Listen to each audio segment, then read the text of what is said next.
നമസ്കാരം. പ്രധാന വാർത്തകൾ.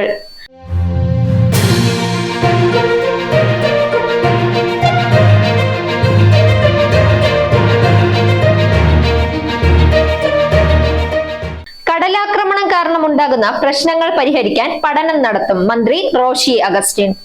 സംസ്ഥാനത്ത് ശക്തമായ മഴ തുടരും. 6 ജില്ലകളിൽ യെല്ലോ അലർട്ട്. യൂറോ കപ്പ് പോർച്ചുഗലും ഫ്രാൻസും ക്വാർട്ടറിൽ ഏറ്റുമുട്ടും.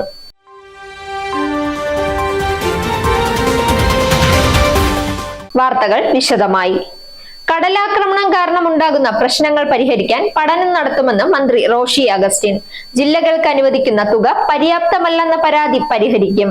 ഹോട്ട്സ്പോട്ടിൽ ഉൾപ്പെടാത്ത പ്രദേശങ്ങളിലും രൂക്ഷമായ കടലാക്രമണം ഉണ്ടാകുമെന്നും മന്ത്രി നിയമസഭയിൽ പറഞ്ഞു.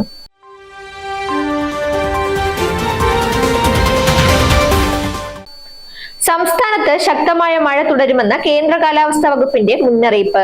ഇന്ന് 6 ജില്ലകളിൽ യെല്ലോ അലർട്ട് പ്രഖ്യാപിച്ചു. തിരുവനന്തപുരം, കൊല്ലം, ആലപ്പുഴ, കോഴിക്കോട്, കണ്ണൂർ, കാസർഗോഡ് ജില്ലകളിലാണ് യെല്ലോ അലർട്ട് ഉള്ളത്. കേരള, തമിഴ്നാട് തീരങ്ങളിൽ ഉയർന്ന തിരമാലകൾക്ക് സാധ്യതയുള്ളതിനാൽ കേരള, കർണാടക, ലക്ഷദ്വീപ് തീരങ്ങളിൽ മത്സ്യബന്ധന വിലക്ക് തുടരുകയാണ്.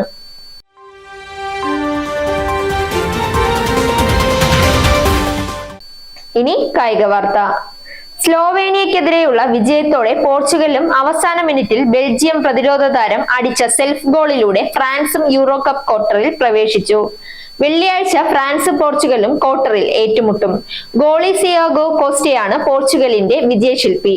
പെനാൽറ്റി ഷൂട്ടൌട്ടിൽ സാക്ഷാൽ ക്രിസ്ത്യാനോ റൊണാൾഡോ പോലും പതറിയ സാഹചര്യത്തിൽ ഗോൾ വലകാത്ത് സിയേഗോ പോർച്ചുഗലിന്റെ വൻമതിലായത്. വാർത്തകൾ അവസാനിക്കുന്നു. നേരിന്റെ വാർത്തകൾ നിങ്ങളുടെ വിരൽത്തുമ്പിൽ എത്താനായി സാക് ന്യൂസ് ചാനൽ സബ്സ്ക്രൈബ് ചെയ്തും ഷെയർ ചെയ്തും ഒരു ശരിയായ മാധ്യമ നിലപാടിന് പോകാൻ ഞങ്ങൾ നിങ്ങളെ ക്ഷണിക്കുന്നു.